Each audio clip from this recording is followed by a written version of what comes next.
नियम है। मैंने एक दिन बहुओं को बताया था या सास को बताया था, तुम्हारी बहू ना झुक रही हो और बहू को झुकाना हो, कोई तुमसे ना बोल रहा हो उसको बुलवाना हो, जाके उसके झुक जाना हो, कहते जय जिंद्र भाई साहब। बताओ क्या करेगा वो सामने वाला? बोलो ना, क्या करेगा सामने वाला? पागल कहेगा, नालायक कहेगा, मूर्ख कहेगा, अज्ञानी कहेगा, दुर्जन कहेगा, दुष्ट कहेगा, अधम कहेगा, पापी, क्या कहेगा फिर?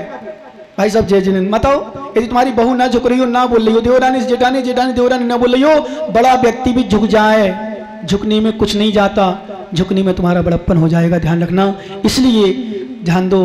मैं तो हमेशा, लोग हमसे बोलते, बोले महाराज एक जगह बूंदी में थे, बोले महाराज आप इतने बड़े महाराज हो, महाराज होकर श्रापों से क्षमा क्यों मांगते हो?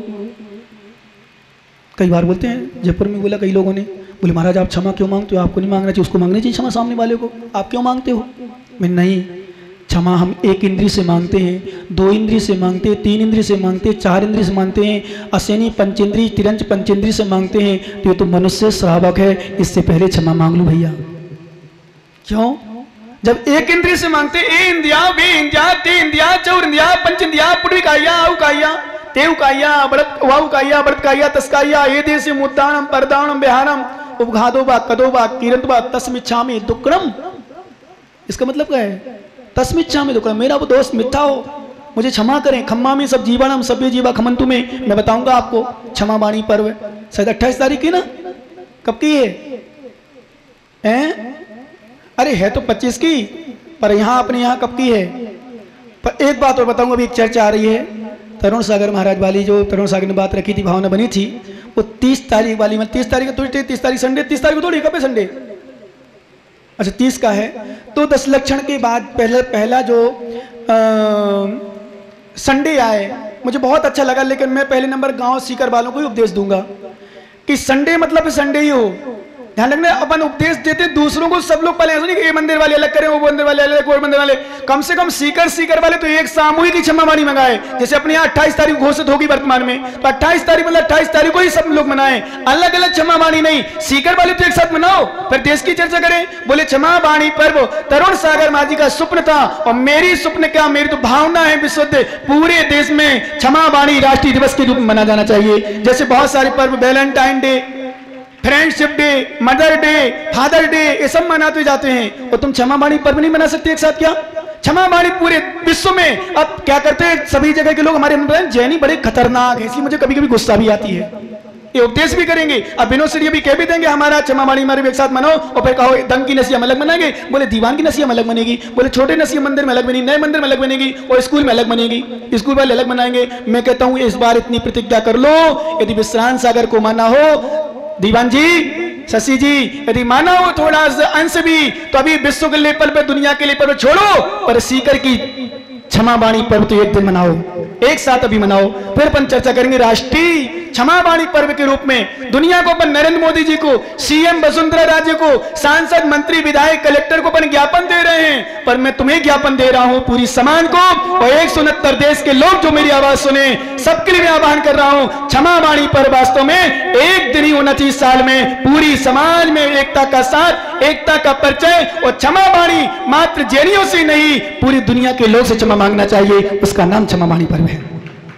और मांगना ही नहीं चाहिए, आपस में जो बैरी हैं उनको भी क्षमा कर देना चाहिए। नहीं तो हम गसाए तो बांधे रहते हैं, गांठ बांध लेते हैं और क्षमा मांग लेते हैं। इसकी चर्चा अभी नहीं करूंगा, क्योंकि इसकी चर्चा होना है 28 तारीख को, और बाकी मुझे पता नहीं तुम्हारे यहाँ क्या स्थिति है, क्योंकि मैं नया हूँ तुम्हारे लिए, इसलिए संभल के भी चलना हूँ। जब नई बहू आती थोड़ी संभल के चलती है, फिर देख लेती हाँ कि कैसी स्थिति पर देखता हूँ, फिर मैं भी क्या नई बहू आती है, शुरू में सुलझती, हमें पता ही नहीं। अभी क्षमा वाणी, अभी मैंने चतुर्दशी के विषय में पूछा, मुझे पता नहीं चतुर्दशी में क्या होता है, क्षमा वाणी में क्या होता है, कहाँ कैसे मनाई जाती, ना मेरे पास कोई आया, ना मैंने किसी को पता है, ना किसी से पूछा, और ना मैं चला कर पूछता, फिर भी आज मैंने पूछ लिया, मैंने कहा चतुर्दशी को क्या होता है भाई बताओ, हमारी कोई क्लास भी चलती है, प्रवचन भी होता है, ऐसा तो नहीं और जगह परंपरा आपसे होते हैं, तो 2 बजे वहाँ रहो, 2:30 बजे वहाँ रहो, 3 बजे तो फिर यहाँ, जैसे आज किसी ने बुलावा रख दिया 3 बजे का बिनती, अरे 3 जगह बजे 4 बजे रख देते, या 1 बजे रख देते, या अलग टाइम पे रखते, क्योंकि क्लास चलती है, शिवरात्रि नहीं जा पाएंगे, या जाएंगे तो फिर यह छूट जाएगा, 2 में से कुछ छूटेगा। आज 7वां अध्याय तत्वार सूत्र का है, बहुत अच्छा विषय। आज का सूत्र तो छोड़ना ही नहीं, जो लोग शिविर में नहीं आते वो भी नहीं छोड़ना।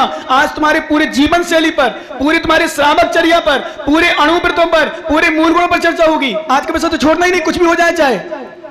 लेकिन बिनती गा लेना उनका 3 बजे से तो 4 बजे चले जाना, 4:30 बजे छोड़ देंगे हम, ज्यादा 4:30 बना ले बिनतियाँ। पर आज का बसा नहीं छोड़ना, क्योंकि बिनती कैसे बनाना, क्यों बना रहे, किसकी बना रहे, ये भी तो हमें पता चलना चाहिए।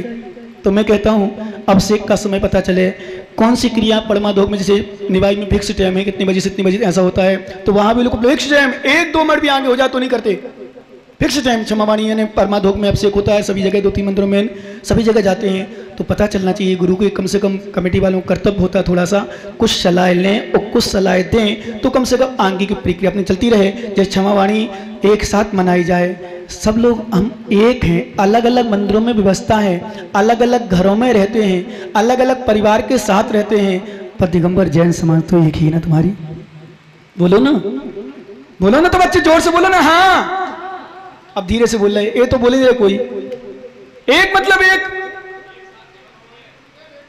एक ही दिन बनाना है, और वही तो मैं उपदेश दे रहा हूं ना भाई साहब, वही उपदेश दे रहा हूं, एक ही दिन मनाना है, और मनाना भी एक ही दिन है, कहीं अलग अलग नहीं मनाना। अपन को स्कूल में जो घोषित हो गई है 28 तारीख वो मनाए, और 30 तारीख वाला यदि घोषणा हो रहा है तो मैं तो कहूंगा स्कूल वालों से भी, यदि सब जगह से सूचना आती है सभी जगह करते हैं, तो प्रथम रविवार जो 10 लक्षण के बाद आए हमेशा हमेशा के लिए राष्ट्रीय दिवस के रूप में क्षमावाणी पर्व मनाया जाना चाहिए, जिसमें कम से कम लोगों को याद रहे कि जैनियों की क्षमावाणी तो श्वेतांबर में अलग मना लेते हैं, दिगंबर में अलग मना लेते हैं, उसमें अलग मना लेते हैं, कई लोग ए मंदिर वाले अलग मनाते हैं, वो मंदिर वाले सीकर में अलग मनाते, जयपुर में अलग मनाते हैं, जयपुर में परंपरा अलग अलग संडे चलते हैं, फिर वहाँ एक अब तोतू का भवन में अथवा नसिया में मना लेते कई बार, नहीं तो रामलीला मैदान, कहीं जैसा जैसी अनुकूलता हुई। मैं कहता हूँ सभी पूरी दुनिया के देश के लोगों से कहता हूँ जब क्षमावाणी सभी लोग एक जैसी मनाते हैं तो एक दिवस ही मनाना चाहिए वास्तव में। और मैं कहता हूँ तरुण सागर महाराज क्रांतिकारी संत थे, क्रांतिकारी संत के साथ दुनिया जानती है, जैन अजैन मानती है, तो उनके स्वप्न को और जानने के बाद यदि साकार कर दो तो तुम्हारे ऊपर बहुत बड़ा तुम्हारा उन पर उपकार होगा, बहुत कुछ उनकी वो होगी कि जानने के बाद ही तुमने सुन ली। और मैं तो कहता हूँ सभी साधु संतों को इसमें सहमत होना चाहिए, भले स्वप्न किसी का हो पूर्ति कोई भी कर सकता है, शिलान्यास कोई भी कर देता, मंदिर कोई बना देता है, मंदिर कोई बनाते थे, प्रतिष्ठा कोई भी कर देता है। इटापा हुआ था, मंदिर किसी की प्रेरणा से बना, शिलान्यास किसी से हुआ, पंचगणा किसी से फाइनल हो गया, पर जाके मैंने प्रतिष्ठा करी, क्यों ज्ञानी?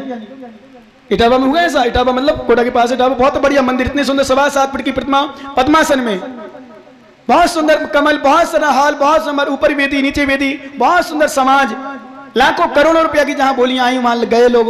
और मुझे क्योंकि 5 महाराज का रसायन था, उनका कोई कारण बन गया तो मेरे पास निवेदन करने आए, तो मेरे पास अब बीच में डिस्टर्ब भी था, एक बूंदी कोटरा का पंचगणक और बूंदी का पंचगणक और फिर इटावा का पंचगणक, यानी बूंदी में कार्यक्रम हमारा दीक्षा दिवस का, उसके बाद इटावा में पंचगणक, फिर बू कोट रहा ना, ये तो उनका पुण्य था कि समय मेरे पास इतना था कि मैं जाके वापस आ सकता था, तो उनको मैंने स्वीकृति पंचगणक करा दिया, प्रतिष्ठा हो गई। कहने का अर्थ हमारा ये तो कहीं कुछ भी हो सकता है, पर विश्वास मानो ज्ञानी, ध्यान रखना हमारी भावना जब निर्मल होती है, विशुद्ध होती है, तो हम नहीं देखते कौन सा सागर ने क्या कहा, कौन से सागर की यही उनने कहा तो हम कैसे कर लें, ये तो तरुण सागर का शब्द है, हमारा थोड़ी है। अरे हमारा हो तुम्हारा, तरुण सागर महाराज को मत देखो, मैं तो कहता हूँ तरुण सागर महाराज का नाम मत लो, आप तो लो तो क्षमावाणी पर्व का दिवस के रूप में लो, क्षमावाणी पर्व एक साथ मनाना चाहिए, ऐसी भावना हो जाए तब तो मानूंगा वास्तव में तुम्हारे अंदर एकता है, प्रेम है, वात्सल्य है, जिनवाणी है, गुरु भक्ति है, गुरु समर्पण है, जिनवाणी तुम पे समाई हुई है। अन्यथा फिर आपकी आप जानो, जैसे हमने प्रतिमा के बारे में बताया खंडेला में, यद्यपि अनुभव कह रहा है महाराज हाँ हो सकता है, पर मैं कि हो सकता नहीं हो, क्योंकि आचार संहिता लगने वाली है, उसके पहले पहले ही सब काम होता है। तो मैं इतना आशीर्वाद दूंगा, तुम्हें इतना आशीर्वाद दूंगा, वास्तव में तुम जिंदगी भर याद करो कोई महाराज आशीर्वाद दे के गए थे, बस करना। लेकिन हमारा क्या मतलब पांडाल तक सीमित नहीं रहना, हमारा मतलब नाम और सम्मान तक सीमित नहीं रहना, हमारा मतलब मात्र अपने अंदर तक कार्यक्रम में सीमित नहीं रहना। आज के दिन तो आज के दिन क्या, मैं तो कह रहा हूं 10 लक्षण में शिवरात्रि महिलाएं सब एक साथ, चलो कलेक्टर के पास चले जाओ, तुम आराम से बोलो कुछ धरना दो, कुछ आंदोलन करो। जब हिलती है सरकार तब पता चलता है, एक एक समाज के व्यक्ति, छोटे छोटे समाज के व्यक्ति जो हिला देती है, सरकार को भी हिलना पड़ता है। कई आरक्षण इसी में हुए हैं, पर तुम जैनी आरक्षण तो छोड़ो, एक प्रतिमा नहीं ला सकते हो, तो तुम्हें क्या कहूं, कुछ नहीं कह सकता हूं। जहां प्रेम है, जहां एकता है, इसलिए मैं समाज को हमेशा कहता हूं विश्वास मानो, चाहे कोई भी पंथ क्रिया अपने अपने मंदिर तक है, कोई परेशानी नहीं, पर जब बाहर का काम आए तो पूरी समाज को एकता और प्रेम का सूत्र दिखा देना चाहिए। सरकार भी हिल जाए, जैसे संलेखना के समय जिसने संलेखना संतारा का विरोध किया था, कानून आने वाला था, पूरी समाज देश की हमारी, चाहे दिगंबर हो, स्वतंबर हो, खंडेलवाल, बघेलवाल, ओसवाल, अग्रवाल, कोई भी हो, हर व्यक्ति ने बाहर उतर करके सरकार को हिला दिया और वो केस वापस हुआ, डरा हुआ, और आज जीत हमारी जैन समाज की हो गई। संलेखना में कोई विरोध नहीं है। एक बार पिछली बार बात आई थी कि मोर पंख पर पिछली लागू होने वाला बैन लगने वाला है। मैंने कह दिया था, मंत्री वगैरह मेरे पास में बैठे थे, सांसद थे, विधायक थे, मैंने बड़ी सभा में कहा था, मैंने मंत्री जी, विधायक जी, सांसद जी, सीएम वसुंधरा राजे, नरेंद्र मोदी पीएम, सबसे जाके कह देना, ए जिस दिन मुनिराज के हाथ से चली जाएगी, विश्वास मानो मोर पंख जिस दिन छूट जाएगा, उस दिन मुनिराज समाधि ले लेंगे। बिना पिछी कमंडल के बिना चल सकते हैं, पर बिना पिछी के 7 कदम भी आगे नहीं जा सकते। कोई भी कानून नहीं बन सकता दिगंबर साधु के आगे की पिछी छुड़वा दे। मैंने कहा समाधि मर करके कानून के सामने दिखा देंगे, हम वीर की संतान है, वीर चर्या है, हम कोई कायर नहीं है। तो उसकी अब चर्चा भी नहीं हो रही। मैंने भारी सभा में लाइव टेलीकास्ट बोला था विषय, मैंने दुनिया के लोग सुन लो, कोई मुझे चिंता नहीं है, क्योंकि विश्वास मानो वीर की संतान, वीर के कुल है, महावीर की संतान है, महावीर की चर्या का पालन करते हैं। कोई शितलाचार, कोई ढोंगी साधु नहीं, एक दिगंबर भीतरागी साधु हैं, कोई प्रसाद नहीं, हमें विश्वास मानो। तो आज तो चर्चा है ही नहीं। मैंने कहा क्यों? क्योंकि लोगों की धारणा थी कि मोर पंख मोर को मार करके लाए जाते हैं, जबकि सावन भाद्रपद महीना में, ध्यान रखना, सावन भाद्रपद महीना में मयूर अपने आप सुताई मोर पंख छोड़ते हैं। हमने कि साधु तो अपनी जैनियों को, अपनी श्रावकों से कहते हैं हिंसा नहीं करना चाहिए, और हिंसा के सामने रखेंगे क्या? नहीं, ये सबसे बड़ा अहिंसा का साधन है मोर पंख पीछे, ध्यान रखना, सबसे बड़ा। क्योंकि पहले नंबर तो आपको समाधान कर दूं, मयूर अपने आप सुता ही पंख को छोड़ती है, वो पक्षी महाराज लेते हैं मोर पंख।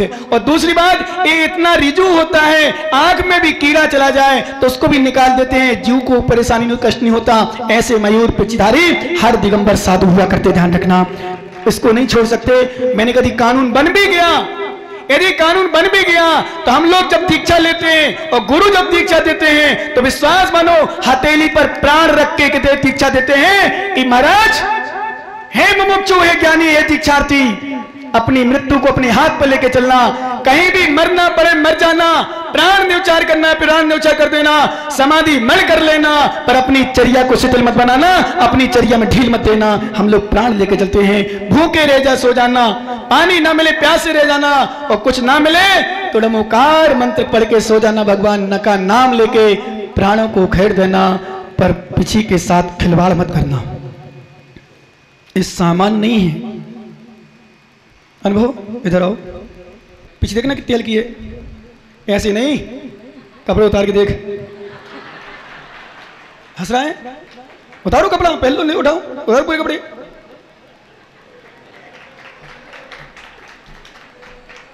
भाग्य पागल, पैसा वाला हो के भाग्य, शर्म नहीं आई? इसका मतलब पैसे वाले नहीं पकड़ पाते, विश्वास मानो पिछी बहुत हल्की है, पर इसके लिए बहुत शक्ति चाहिए, वीरवान पुरुष ही पकड़ पाते हैं, सब नहीं पकड़ पाते। ज्ञानी ये संयम का उपकरण है, ये कोई हंसी खेल नहीं है। बनबो सोचा, बोले महाराज पिछी पकड़नी मिल जाएगी मुझे, एक ज्ञानी कपड़े पहने पहने पिछी नहीं, कमंडल तो मिल जाएगा पर पिछी नहीं। अरे कहाँ की बात करते हो? तमाकू तो छोड़ दे, गुटखा नहीं, पंडित जी बात नहीं, उसी तरह की बात कर रहे हैं। गुटखा छोड़ नहीं पाता, पिछी पकड़ लेंगे। अरे गुटखा का मतलब दूसरा गुटखा भी तो पकड़ा साथ में, तेरे बच्चे की मम्मी भी साथ में लगी, वो नहीं छूट पा रही अभी, कहां से छूट पाएगा? राग, बच्चे का राग। बोले महाराज हमारे बच्चे को आशीर्वाद दे दो, शादी हो जाए। मैंने हमारी शादी नहीं, तेरे बच्चे की शादी कैसे कराऊं?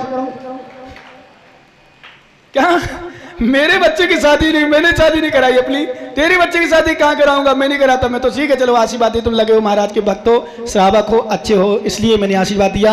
और इतनी उम्र में भी बेनार से लेकर जयपुर तक पूरा बिहार कराया, ये सबसे बड़ी विशेषता रही, मानना पड़ेगा, इसमें तो दो मत नहीं है। तो चलो अपने विषय पर आ जाओ। तप आज तप धर्म है। कौन सा धर्म भैया? तप का अर्थ क्या है? आचार्य अपन कुंद स्वामी से और कार्तिकेय स्वामी से मिले। पहले नंबर अपन कार्तिकेय स्वामी से मिले कि कार्तिकेय स्वामी तप धर्म किसे कहते हैं? यही पर लोय सुहाणम ऋविखो जो कृसम भावम विविहम काय क्लेशम तप धम्मो रिमलो तस्य। आचार्य कार्तिकेय स्वामी, कार्तिकेय अनुप्रेक्षा।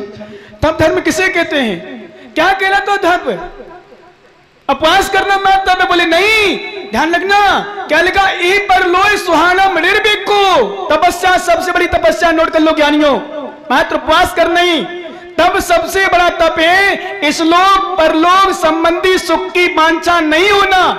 ई पर लोई सुहानम निर्भिक्खु जो करित संभावो, और सुन लो लिख ले ज्ञानी, समता सदृशम तपो नास्ति, समता सदृशम तपो नास्ति, समता के समान कोई तप नहीं है। ध्यान रखना, जहां समता नहीं है वहां कोई तप नहीं है, इसलिए समता बड़ी सबसे बड़ी साधना है। क्योंकि ध्यान दो भैया, मैं बोलता जरूर हूं, ध्यान दो, सच बताऊं, एक ही चिंतन करता हूं, लाना जीवा लाना कम्मम, सब प्रकार के लोग मिलते हैं महाराज। और सच बताऊं, एक बात बता दूं आप लोगों को, दिगंबर साधु के अंदर बहुत शक्ति चाहिए समता की। तो कि मैं कह रहा हूं आज हमारे वर्तमान में समाज में अच्छे अच्छे लोग, अच्छी अच्छी प्रवृत्तियां, अच्छे अच्छे विकल्प हैं। सच बताऊं, हम कितना भी अच्छा कर लें, कितने भी धर्म बहाना कर दें, कितना भी तुम्हारी जिनवाणी सुना दें, कितने अच्छे अच्छे प्रवचन कर दें, पर विश्वास मनो बुराई अनादर करने वाले मिल जाते हैं। क्यों मिलते हैं? और ऐसे में भी समता बना करके जीना। ध्यान रखना, परिणामों को संक्लेशित नहीं करना, विशुद्ध परिणामों का हिरास नहीं करना। ध्यान दो, इसका नाम सबसे बड़ी तपस्या है। क्योंकि ध्यान दो, मैं आप लोग भी उपवास करने वाले दुनिया में बहुत हैं, उपवास करने वाले दुनिया में, अजैनों में भी बहुत सारे लोग उपवास करने लगे आजकल। क्यों भाई? वो तो ना, हाँ शर्मा जी करते हैं ना, उपवास करने वाले दुनिया में लाखों करोड़ों मिल जाएंगे, पर विश्वास मानो, ध्यान दो ज्ञानियों, कोई हमारे ऊपर कुछ कह रहा हो, हमारी बुराई कर रहा हो, हमें मार रहा हो, हमें पीट रहा हो, उसके प्रति भी क्षमा भाव रख के समता भाव में रहना, ये बहुत धीरे कर पाते हैं। इसका नाम है तपस्या। विभियम काय क्लेशन, फिर अनेक प्रकार की काय क्लेशन है, शरीर को कष्ट देना अलग, इसका नाम मूलतः से आचार्य भगवान कुंदकुंज स्वामी ने वार्षाणुपेक्षा ग्रंथ में लिखा, विषय कसाय विड़ग्गम भावम काऊ जान सज्जाए। ध्यान रखना, विषय कसाय विड़ग्गम भावम काऊ जान सज्जाए, जो भाव यप्पाणम तस् धम्मो मूलतः। आचार्य भगवान कुंदकुंज स्वामी वार्षाणुपेक्षा ग्रंथ में लिखा है। ध्यान दो, विषय कसाय विड़ग्ग है, विषय इंद्रिय, पांचों इंद्रियों के विषयों से रहित, कसाय से निग्रह, कसायों का निग्रह, विषय कसाय विषय कसाय अपरम गौण भाव सच्चाई, जो अब आत्मा के भाव को ध्यान रखना सच्चाई स्वाध्याय आदि के माध्यम से अपने भाव को विशुद्ध बनाता है, अपरम भाव जो अपनी आत्मा की भावना बाता है, तब धम्मोड़ मूलतः से उस योगी के तप होता है। ध्यान रखना, और तप से क्या होता है, वैदिक धर्म में लिखा है, ध्यान रखना, तपसा किल्बिषम हंति, वैष्णव पुराण का है, तपसा किल्बिषम हंति, तप से किल्बिष यानी पाप नष्ट हो जाते हैं। हमारे आचार्य लिखा, तपा सर्वार्थ साधनम, तप से संपूर्ण अर्थों की सिद्धि होती है। और एक आचार्य ने लिखा, सुनो शिविरार्थियों ज्ञानियों, सुनो, किसी ने पूछा था, नमन ने पूछा था शायद कि उपवास करने से क्या होता है, पूछा था ना अपने, उपवास करने से, अरविंद भैया उपवास तो तुम्हारा क्या, उपवास सुन लो क्या होता है। आचार्य ने लिखा, संसार में ऐसा कोई द्रव्य नहीं, नोट कर लेना ज्ञानियों, जिनको संदेह उपवास करने से क्या, उपवास मतलब उपवास तप से मतलब उपवास से नहीं सर बता, और उपवास लिख लो आप तो,